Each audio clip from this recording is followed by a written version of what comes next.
brings a visitor. Our morning's excursions had been too many for my weak health, and I was tired out in the afternoon. After Holmes' departure for the concert, I laid down upon the sofa and devoured to get a couple hours of sleep. It was a useless attempt. My mind had been too much excited by all that had occurred, that had occupied, and the strangest fancies and surmises crowded into it. Every time that I closed my eyes, I saw before me the distorted, baboon-like countenance of the murdered man. So sinister was the impression which that face had produced upon me that I found it difficult to feel anything but gratitude for him who had removed its owner from the world.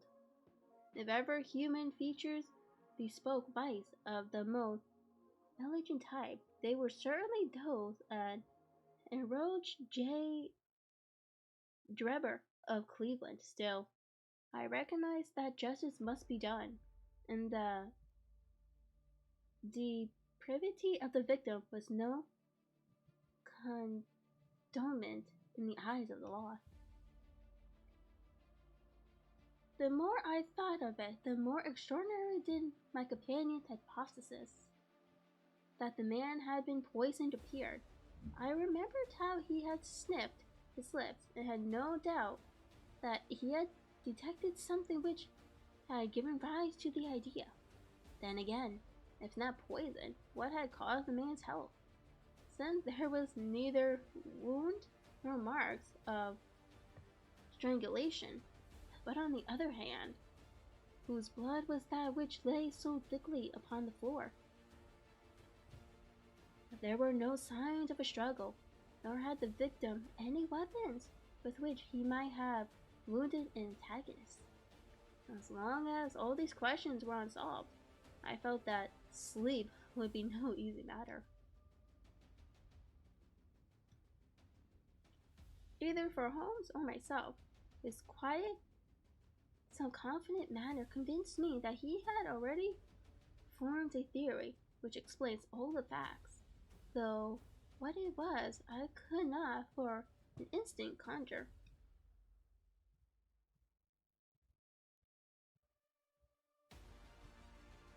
He was very late in returning, so late that I knew that the concert could not have detained him all the time. Dinner was on the table before he appeared. It was magnificent, he said, as he took his seat.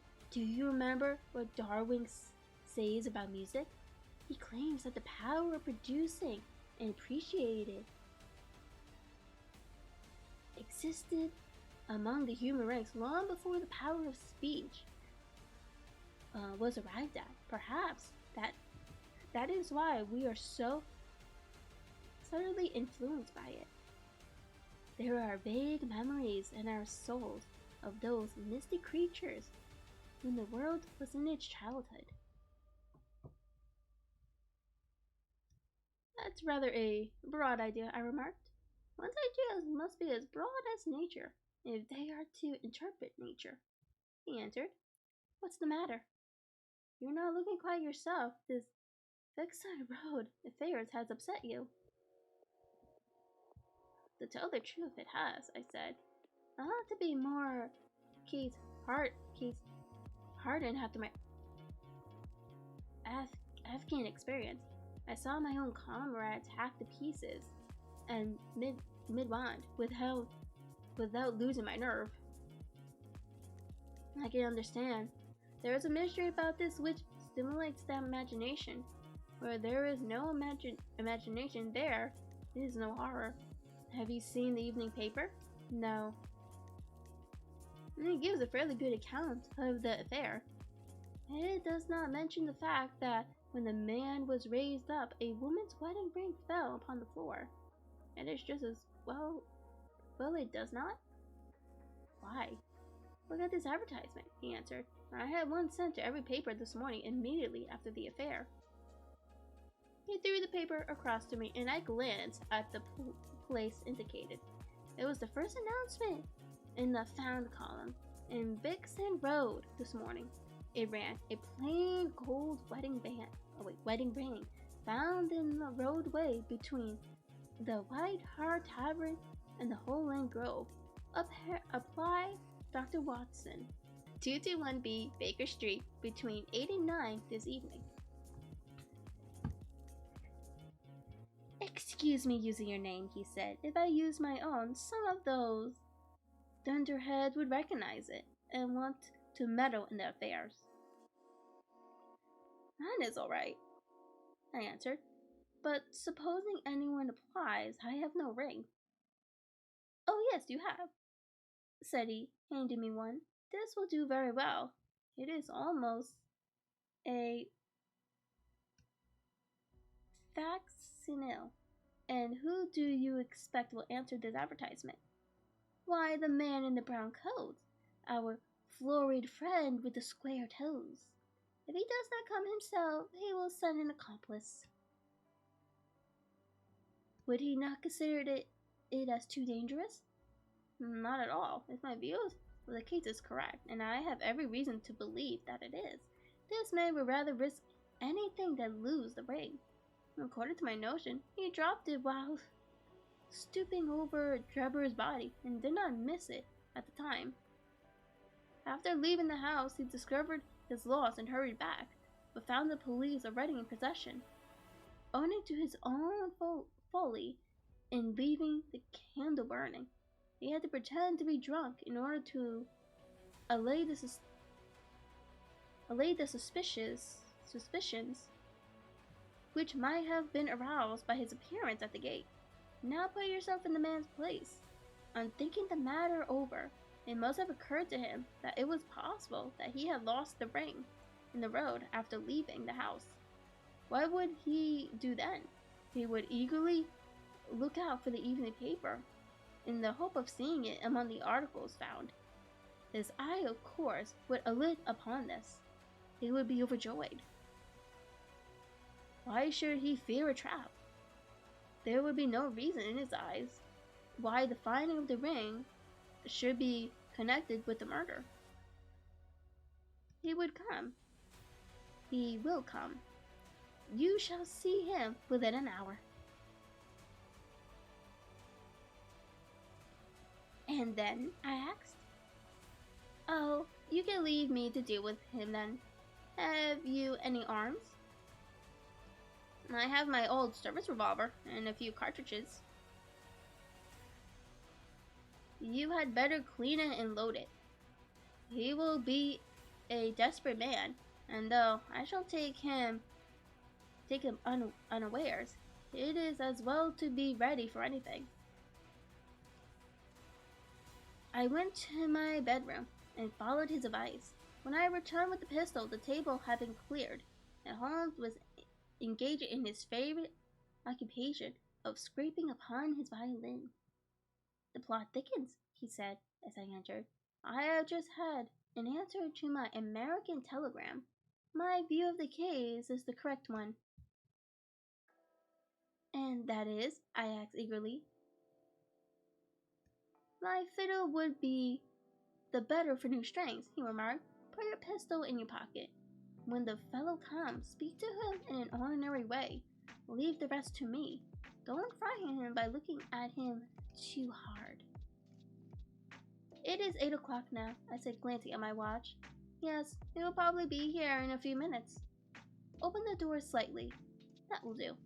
Now put the key on the inside. Thank you. This is a clear open book. Old book, sorry. I picked up at a stall yesterday.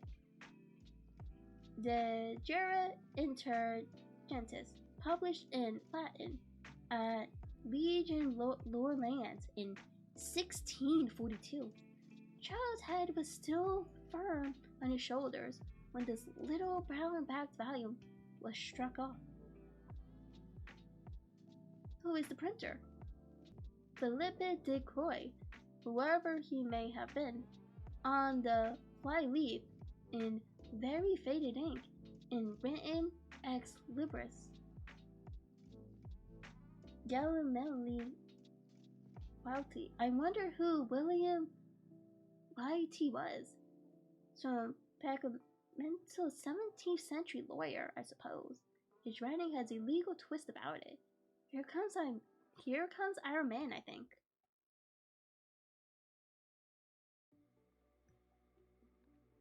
As he spoke, there was a sharp ring at the door, at the bell. Sherlock Holmes rose softly and moved his chair in the direction of the door. He heard the servant pass along the hall, and the sharp click of the latch as she opened it. "Does Mr. Watson live here?" asked a clear but rather harsh voice. They should not hear the servant's reply, but the door closed, and someone began to ascend the stairs. The fourth hall was an uncertain and shuffling one. A look of surprise passed over the face of my companion as he listened to it. I came slowly along the passage, and there was a feeble tap on the door. "Come in." At my summons, instead of a man of violence whom we expected, a very old, wrinkly woman hobbled into the apartment. She appeared to be dazzled by the sudden blaze of light, and after dropping a curtsy and stood blinking at us with her bleared eyes bubbling in her pocket with nervous, sticky fingers. I glanced at my companion, and his face had assumed such a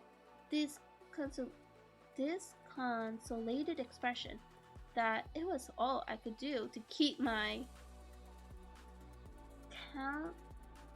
countenance.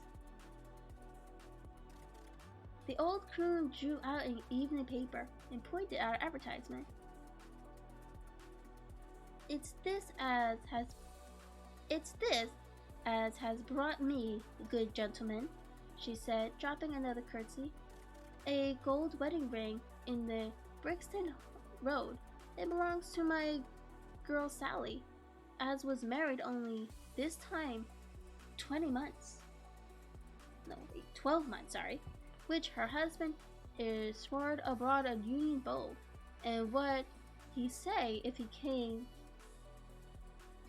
home and found her without her ring is more than I can think, he being short enough at the best of times, but more especially when he has the drink.